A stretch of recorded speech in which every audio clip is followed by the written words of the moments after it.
1592년 4월 13일 우리나라에서 임진왜란이 발생을 합니다.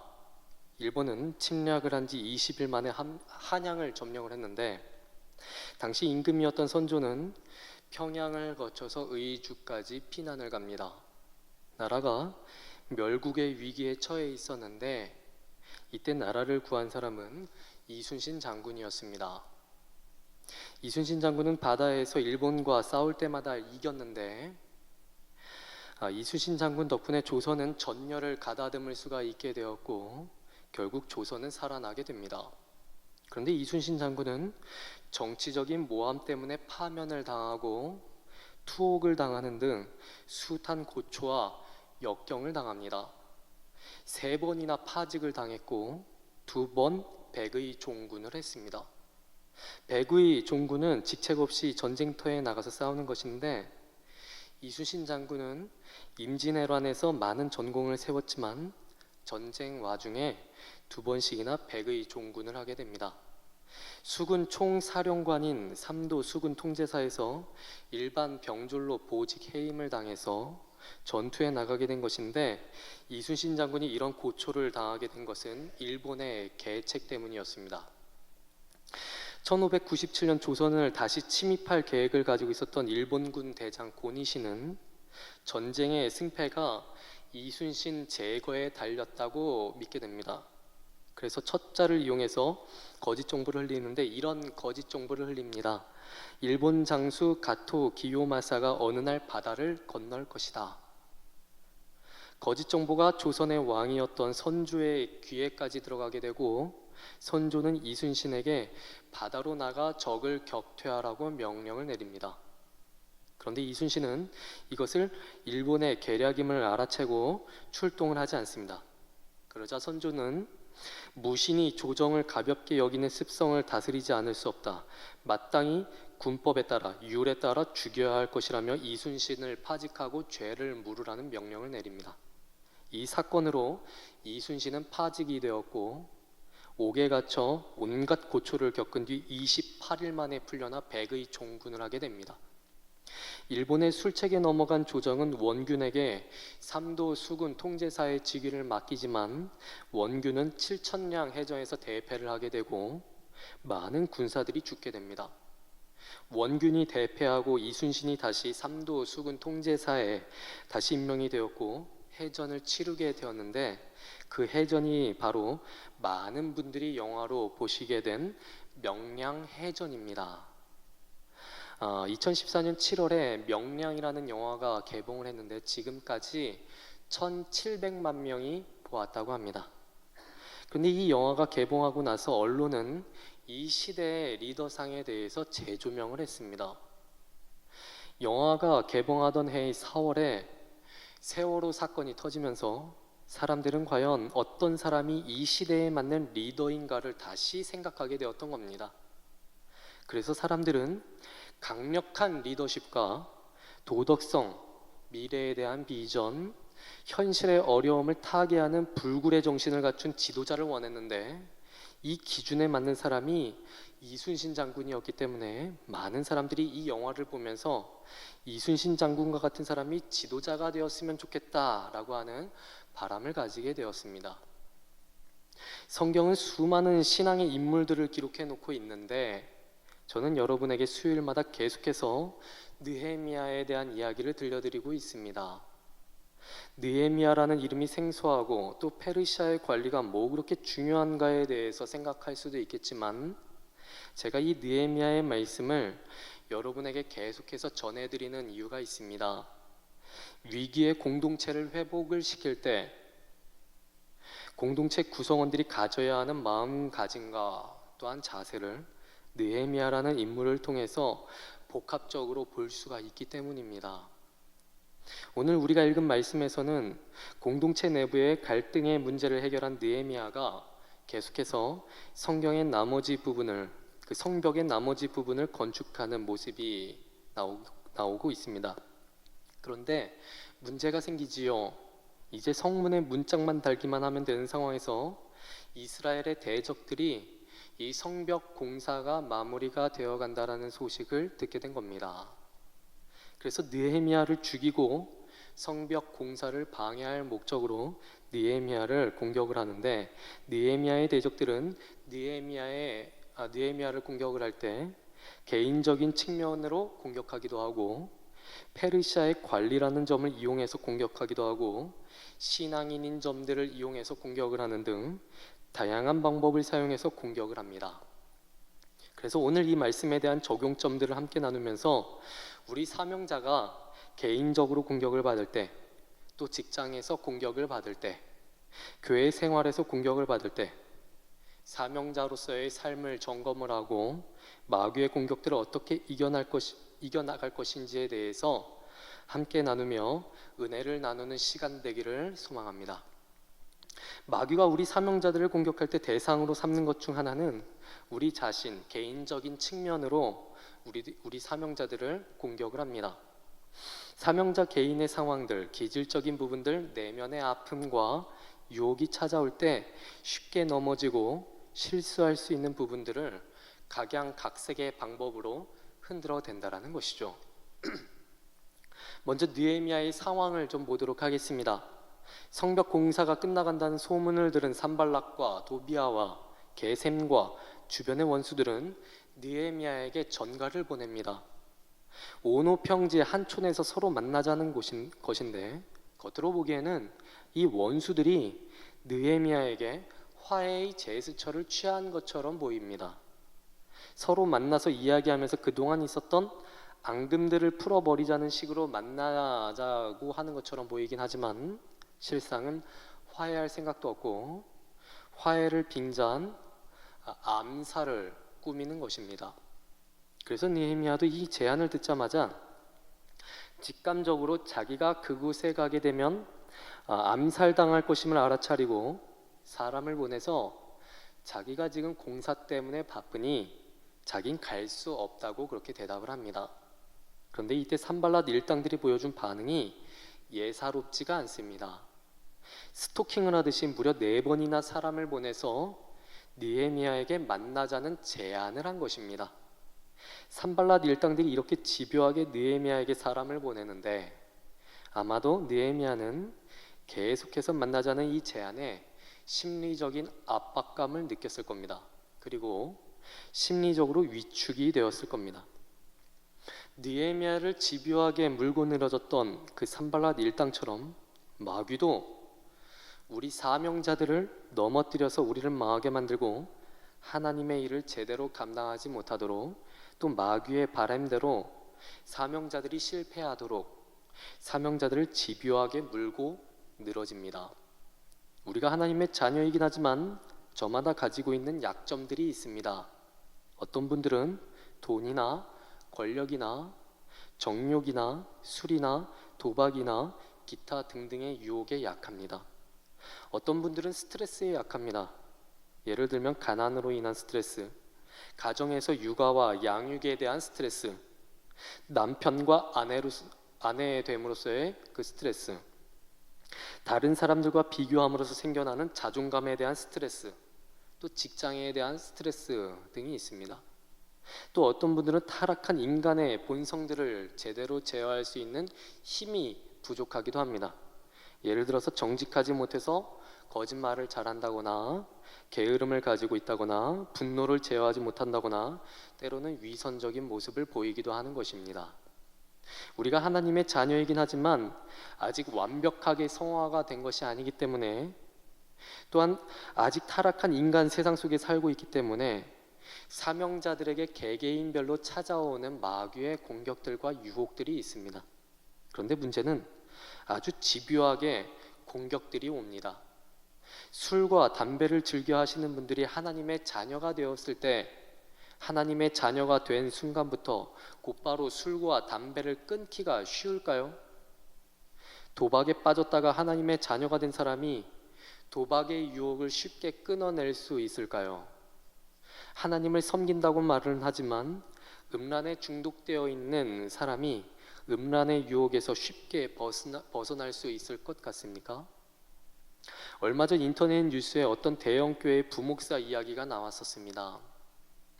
사람들로부터 많은 인정을 받았고 또 인기도 많은 부목사에게 내연녀가 있다는 것이 밝혀진 겁니다. 그때 사람들이 많은 충격을 받았습니다. 신실하게 사역하시던 분이 어떻게 그동안 그런 끔찍한 죄를 저지를 수 있으셨는가? 많은 분들이, 그리고 그 교회 성도님들이 그 사건 과정을 보면서 여러 가지를 느끼셨겠지만 전 이런 점들을 느끼게 되었습니다. 마귀의 공격이 사람을 집요하게 물고 늘어지는구나. 유혹을 끊어내지 못하고 넘어간 사람이 잘못이긴 합니다. 목회를 그만두어야겠지요. 그런데 뉴스에서 밝혀진 바에 따르면 그 부목사는 그동안 양심의 가책을 많이 느꼈다고 합니다. 그런데도 불구하고 그런 이중적인 생활을 계속해서 해왔다는 것을 보면 마귀의 유혹이란 결코 쉽게 끊어낼 수 없는 것임을 생각해 보게 됩니다. 마귀가 우리 사명자들을 이렇게 집요하게 공격하는 이유가 무엇이겠습니까? 목적은 하나, 사명자 죽이려는 겁니다. 죽여서 사명 감당하지 못하도록 만들고 하나님의 일을 방해하려는 것이 마귀의 목적입니다. 그래서 베드로전서 5장 8절에서 베드로는 성도들에게 이렇게 권면합니다. 근신하라, 깨어라. 너희 대적 마귀가 우는 사자와 같이 두루다니며 삼킬 자를 찾나니. 베드로는 마귀를 우는 사자로 묘사를 합니다. 내셔널 지오그래픽 같은 다큐멘터리를 보면 사자는 무리에서 떨어져 나와서 홀로 배회하는 짐승들이나 병든 짐승들을 집중적으로 공격을 합니다. 또 무리 가운데 있어도 방심하고 있는 짐승들을 노립니다. 조용히 잠복해서 먹잇감을 노리고 있다가 먹잇감이 경계를 풀면 그때 바로 덮치는 것입니다. 마귀는 우리 사명자들을 야생의 사자와 동일한 방식으로 노리고 있습니다. 8절에 나오는 삼킬자를 이라고 하는 단어는, 이 단어의 원래 의미는 다 마셔버리다, 집어 삼켜버리다, 먹어 없애버리다 라고 하는 뜻입니다. 그러니까 한글로 번역된 이 단어보다 훨씬 잔인한 의미를 가진 단어인 겁니다. 그래서 본문에서는 오래 굶주린 사자가 눈에 불을 켜고 먹이를 찾아 헤매다가 마침내 먹이를 찾았을 때 순식간에 삼켜 없애버리는 사자의 이미지로 사단을 묘사를 하는 겁니다. 이것은 사단이 우리 사명자들을 공격해서 쓰러뜨리기 위해서 얼마나 치열하게 접근하는지를 보여주는 겁니다. 사단은 신자 개개인이 가진 약점을 발견하고 그 약점을 집중적으로 공격을 합니다. 그럼 우리 사명자들은 어떻게 대항을 해야 할까요? 계속해서 베드로전서 5장 9절의 앞부분 말씀을 보도록 하겠습니다. 너희는 믿음을 굳건하게 하여 그를 대적하라. 예수님이 이 땅에 계실 때 예수님을 따라다녔던 제자 베드로는 12명의 제자들 중에 가장 호기롭던 제자였습니다.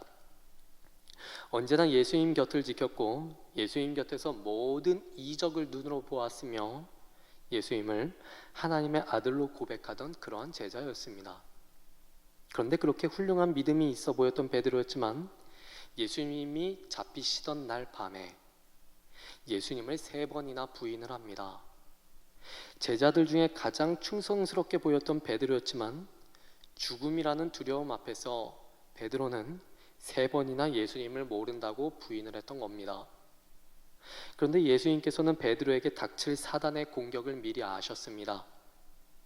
그리고 누가복음 22장 31절과 32절에서 이렇게 말씀하셨습니다. 시몬아, 시몬아, 보라 사탄이 너희를 밀가부르듯 하려고 요구하였으나 그러나 내가 너를 위하여 네 믿음이 떨어지지 않기를 기도하였노니 너는 돌이킨 후에 내 형제를 굳게 하라. 이 모습이 우리의 모습이 될 수도 있다는 것을 우리는 명심해야 합니다.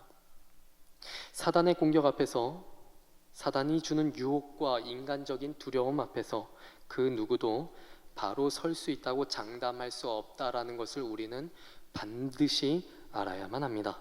그리고 그것을 기억하면서 방심하지 않는 것이 중요하기 때문에 베드로는 과거에 자신만만했던 자신의 모습을 떠올리면서 성도들에게 구절 말씀처럼 권면할 수가 있었던 겁니다. 구절 말씀을 보면 한글 성경에서는 믿음을 굳건하게 하여 그를 대적하라고 이렇게 번역이 되어 있어서 믿음을 굳건하게 하는 것이 마귀를 대적하는 방법인 것처럼 되어 있지만 헬라어 원문을 보면 순서가 달라서 해석이 달라집니다. 그래서 다시 번역하면 이렇게 됩니다. 그를 대적하라. 너희는 믿음을 굳건하게 하라. 베드로는 먼저 그를 대적하라고 합니다. 그리고 믿음을 굳건하게 하라고 합니다. 이게 한글 번역과 무슨 차이인가 하면 원래 베드로가 성도들에게 강조한 것은 전투 의지부터 가지라는 것이었습니다. 죄와 싸워보기도 전에 포기하지 말라는 것이죠. 그러니까 나에게 사단이 주는 유혹이나 어떠한 두려움이나 어려움이 다가왔을 때 하나님의 자녀로서 살아감으로써 겪게 될 불편함과 불이익과 손해들을 그대로 참아낼 각오부터 하라는 것입니다. 내가 정직해서 손해볼 것 같으면 손해볼 각오하라는 것이고, 내가 음란한 걸 끊음으로써 당장 마음에 정욕이 들끓어서 미칠 것 같아도 참아낼 각오를 하라는 것이고, 술 마시고 취해보고 싶은 순간이 와도 하나님의 자녀답게 참아낼 각오부터 다지라는 것입니다. 그럼 더 구체적으로 어떤 자세를 가져야 할까요? 8절 말씀 다시 보겠습니다. 근신하라 깨어라. 근신하라라고 번역된 이 헬라어 단어는 술에 취하지 않는 맑은 정신을 나타냅니다. 그러니까 무엇인가에 정신을 빼앗기지 않는 모습을 나타내는 겁니다. 다음 깨다라고 번역된 이 단어는 바짝 긴장을 해서 주변을 열심히 살피는 경계 자세를 표현하는 단어입니다. 두 단어와 구절 말씀을 합해서 우리에게 적용하면 이렇게 됩니다. 정신 똑바로 차리고 전투태세를 갖춥시다. 이순신 장군은 명량해전을 치르기 전에 병졸들에게 이렇게 말을 합니다. 필사즉생, 필생즉사. 죽고자 하면 살 것이요 살고자 하면 죽을 것이다. 우리는 예수와 함께 죽고 예수와 함께 부활할 사람들입니다. 오늘날에도 예수와 함께 십자가 고난의 길 위에서 죽고자 한다면 반드시 예수와 함께 살 것이요 죄와 함께 이 세상에서 영원히 살고자 한다면 영원한 심판으로 반드시 죽게 될 것입니다. 개인적으로 다가오는 여러 가지 어려움, 고난, 환난, 유혹 속에서도 믿음 잃지 마시고 반드시 죄와 싸워 승리하시는 저와 여러분 되길 진심으로 소망합니다. 다음 두 번째로 우리 사명자들을 공격하는 마귀의 공격에는 직장에서의 공격이 있습니다. 직장에서의 공격. 산발랏 일당들은 느헤미야가 자신을 만나주지 않자 방법을 바꾸어서 이번에는 봉하지 않는 편지를 씁니다. 죄송하지만 잠깐 물 좀 마시겠습니다. 봉하지 않는 편지를 보내는데 일종의 공개 서신이라서 누구나 안에 볼 수 있는 내용물을 다 볼 수가 있는 겁니다. 요즘 말로 하면 가짜 뉴스를 퍼뜨리는 것이죠. 그 내용이 무엇인가 하면 유다 사람들이 반역을 꾀하고 있고 느헤미야가 성벽을 쌓는 일도 반역을 도모하기 위해서라는 소문이 여러 민족 사이에 퍼져 있더라는 겁니다. 이 소문에 의하면 느헤미야가 유다의 왕이 되려 하고 있고 이 사실을 선포할 예언자들까지 임명해 놓았다는 것이죠. 산발랏은 이 사실이 곧 페르시아 왕에게 보고가 될 것이라는 말까지 하면서 느헤미야에게 압력을 가합니다. 산발랏이 이렇게 공개 서신을 보내는 것은 일종의 협박입니다. 만일 내가 만나자고 하는데 더 이상 응하지 않으면 이 서신에 있는 내용이 사실이라고 소문을 내버리겠다라는 것이죠. 그런데 느헤미야는 산발랏 일당들을 만나지 않습니다. 그리고 이렇게 기도합니다. 하나님, 이제 내 손을 힘있게 하옵소서.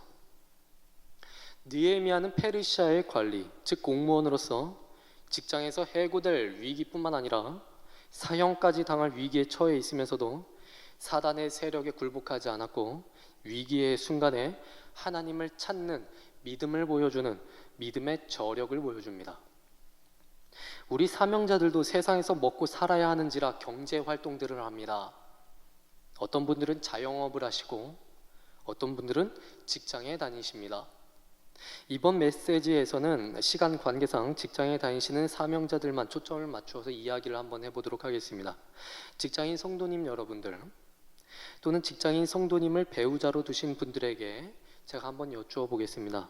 크리스찬으로서 직장 생활하시기가 편하십니까?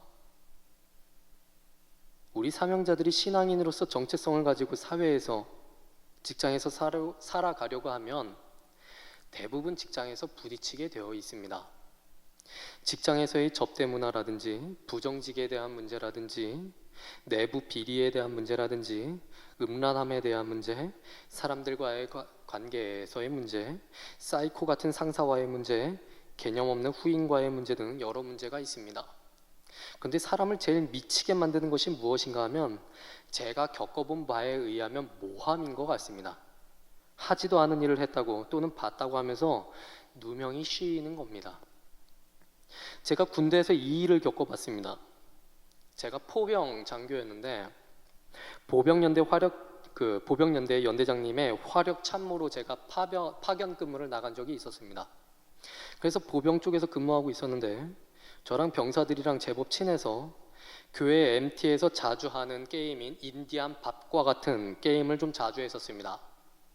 근데 병사를 엎어놓고 병사들 등을 때리는 것이 남들의 눈에 보기에 병사를 구타하는 것으로 보였나 봅니다.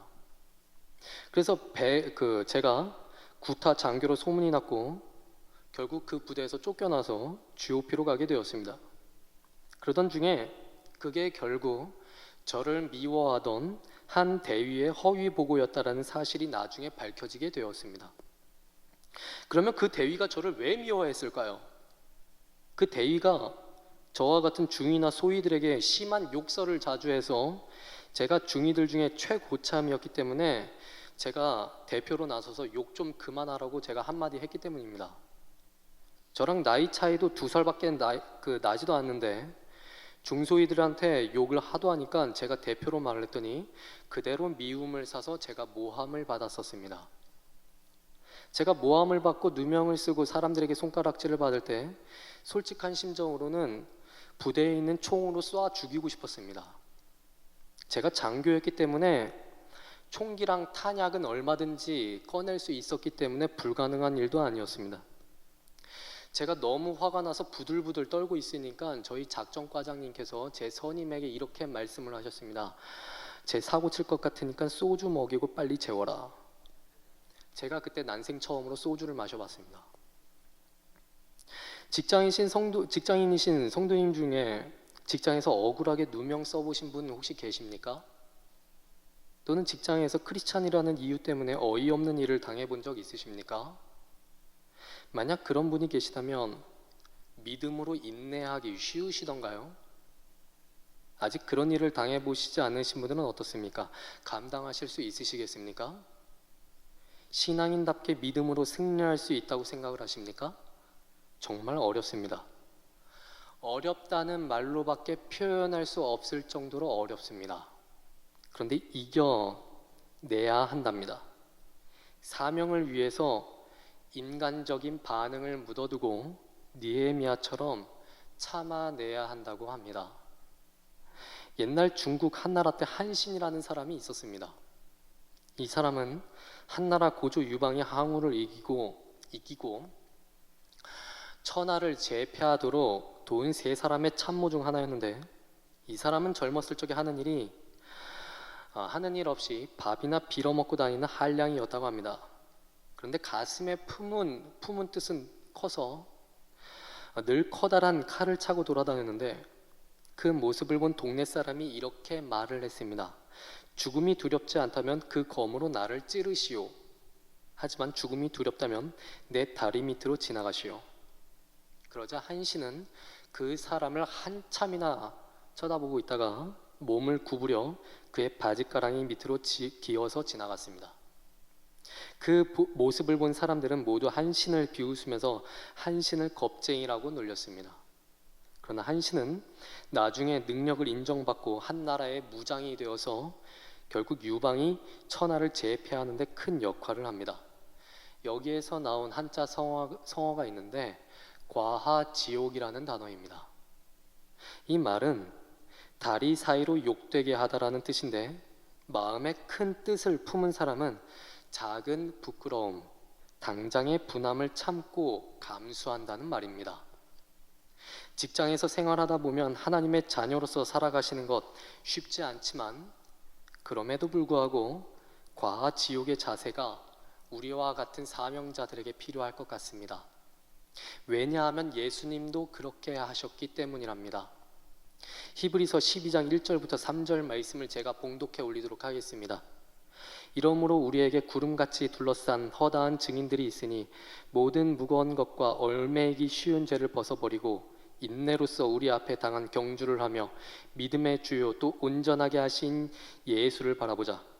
그는 그 앞에 있는 기쁨을 위하여 십자가를 참으사 부끄러움을 개의치 아니하시더니 하나님 보좌 우편에 앉으셨느니라.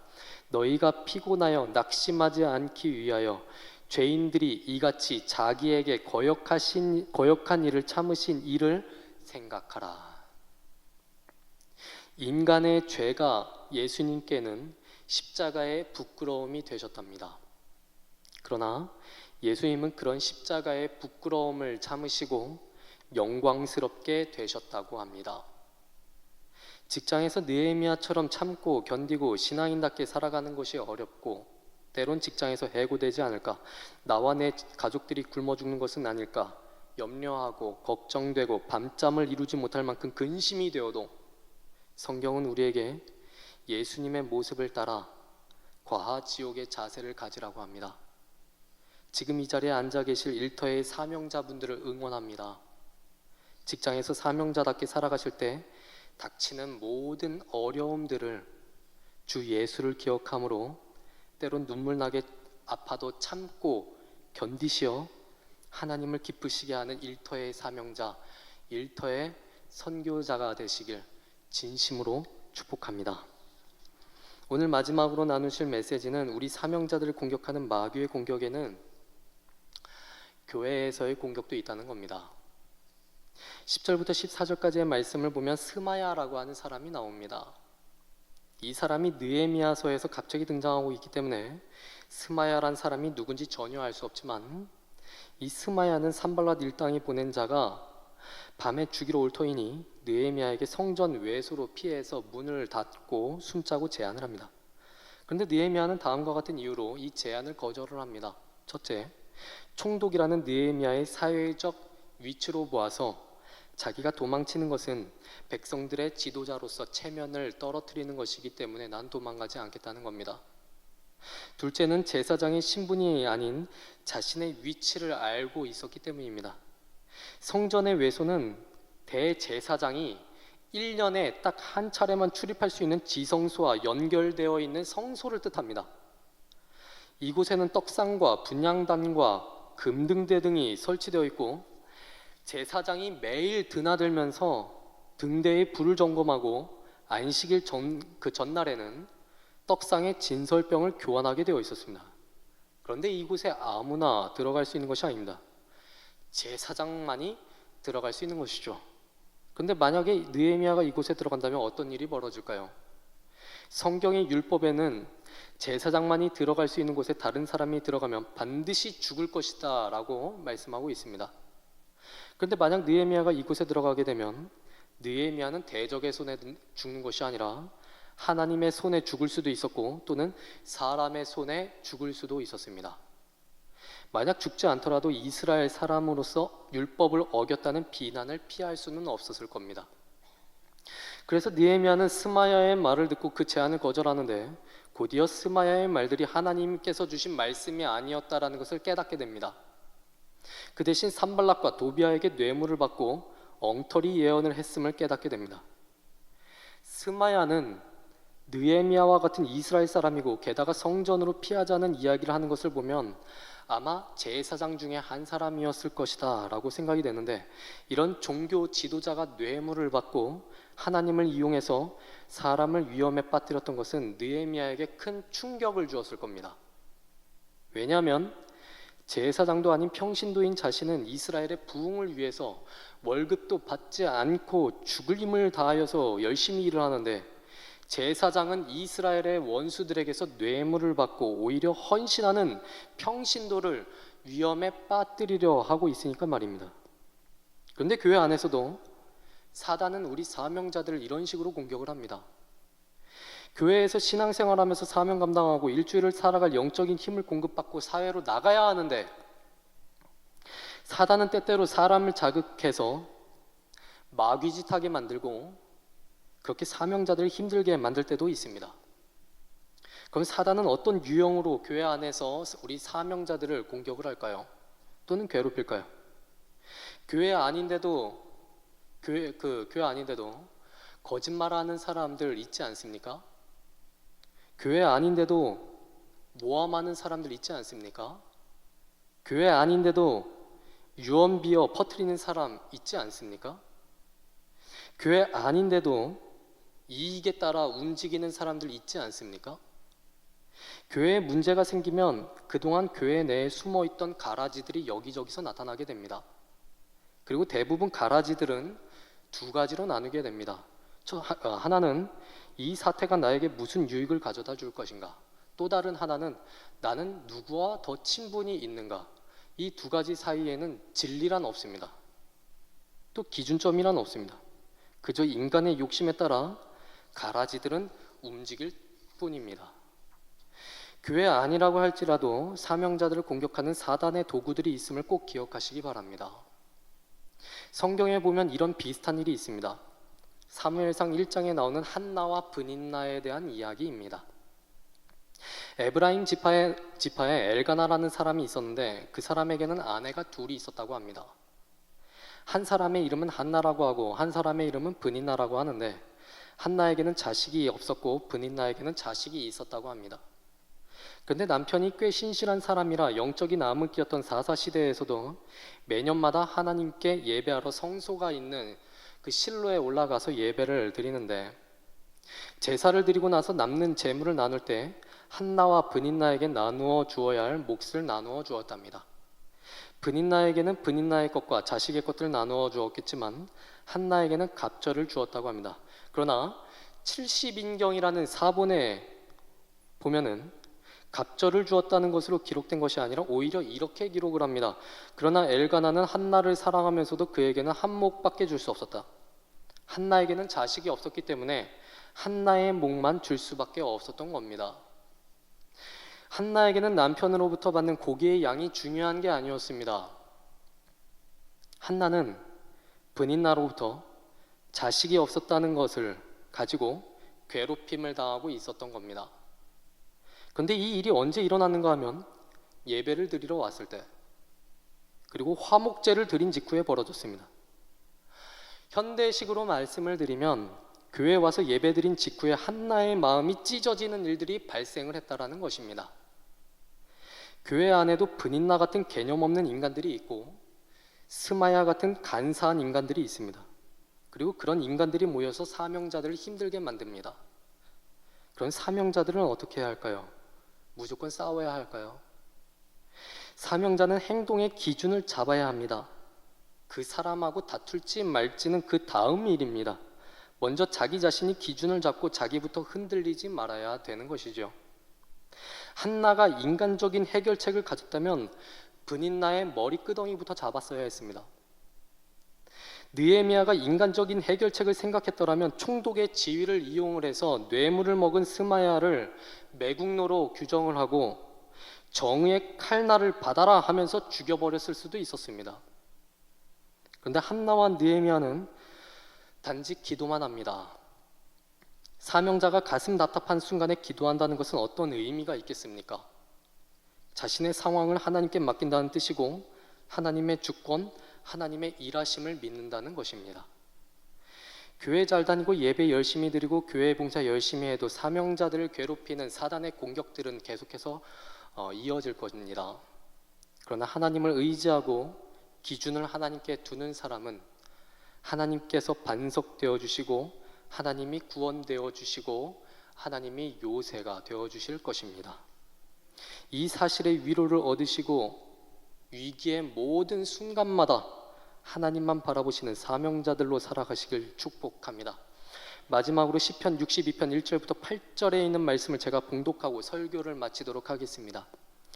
나의 영혼이 잠잠히 하나님만 바라며 나의 구원이 그에게서 나오는도다. 오직 그만이 나의 반석이시오 나의 구원이시오 나의 요새이시니 내가 크게 흔들리지 아니하리로다. 넘어지는 담과 흔들리는 울타리같이 사람을 죽이려고 너희가 일제히 공격하기를 언제까지 하려느냐. 그들이 그를 그의 높은 자리에서 떨어뜨리기만 꾀하고 거짓을 즐겨하니 입으로는 축복이요 속으로는 저주로다. 나의 영혼아 잠잠히 하나님만 바라라. 무릇 나의 소망이 그로부터 나오느다. 오직 그만이 나의 반석이시오 나의 구원이시오 나의 요새이시니 내가 흔들리지 아니하리로다. 나의 구원과 영광이 하나님께 있으며 내 힘의 반석과 피난처도 하나님께 있도다. 백성들아 시시로 그를 의지하고 그의 앞에 마음을 토하라. 하나님은 우리의 피난처시로다. 아멘. 기도하겠습니다.